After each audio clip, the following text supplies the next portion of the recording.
অন্তর্বর্তী সরকারের তথ্য ও সম্প্রচার উপদেষ্টা মাহফুজ আলম এবং স্থানীয় সরকার এবং যুব ক্রীড়া উপদেষ্টা আসিফ মাহমুদ সজীব ভুঁইয়া পদত্যাগ করেছেন। বুধবার সন্ধ্যায় প্রধান উপদেষ্টার কাছে তারা পদত্যাগপত্র জমা দেন। প্রধান উপদেষ্টা পদত্যাগপত্র গ্রহণ করে তাদের উজ্জ্বল ভবিষ্যৎ কামনা করেন।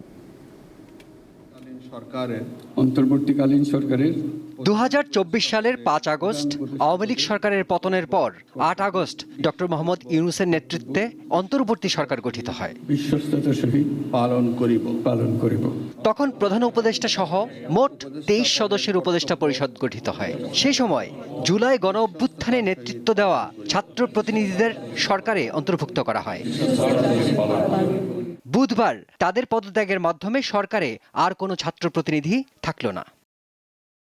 সবশেষ মাহফুজ আলম দায়িত্বে ছিলেন তথ্য ও সম্প্রচার মন্ত্রণালয়ের উপদেষ্টা হিসেবে, আর আসিফ মাহমুদ সজীব ভুঁইয়া ছিলেন স্থানীয় সরকার, পল্লী উন্নয়ন ও সমবায় মন্ত্রণালয় এবং যুব ও ক্রীড়া মন্ত্রণালয়ের উপদেষ্টা। অন্তর্বর্তী সরকারের বিবৃতি অনুযায়ী তাদের এই পদত্যাগপত্র কার্যকর হবে জাতীয় নির্বাচনের তফসিল ঘোষণার পর।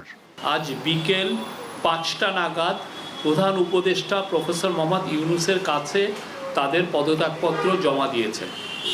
উপদেষ্টারা রাষ্ট্রীয় অতিথি ভবন যমুনায় উপস্থিত হয়ে পদত্যাগপত্র জমা দিলে প্রধান উপদেষ্টা তা গ্রহণ করেন।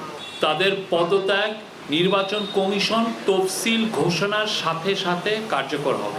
সংবাদ সম্মেলনে প্রেস সচিব জানান, জুলাই গণ অভ্যুত্থানের সম্মুখ সারিতে থেকে নেতৃত্ব দেওয়া এই দুই ছাত্রনেতার পদত্যাগপত্র গ্রহণের পর প্রধান উপদেষ্টা তাদের ভবিষ্যৎ জীবনের জন্য মঙ্গল কামনা করেছেন।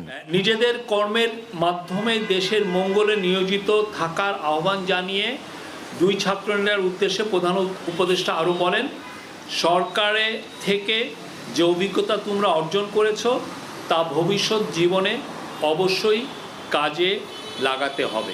এই দুই উপদেষ্টার পদত্যাগের পর তাদের স্থলে নতুন কেউ উপদেষ্টা হচ্ছেন কিনা এ নিয়ে এখনো কোনো সিদ্ধান্ত আসেনি। গভর্নমেন্টের তরফ থেকে এর আগে ছাত্র প্রতিনিধি নাহিদ ইসলাম গত 25 ফেব্রুয়ারি পদত্যাগ করে জুলাই গণ অভ্যুত্থানে নেতৃত্ব দেওয়া তরুণদের উদ্যোগে গঠিত জাতীয় নাগরিক পার্টি এনসিপির আহ্বায়ক হন। প্রকৃত ঘোষক হলেন বাংলাদেশের শিমুল বাশার, দীপ্ত বার্তা কক্ষ।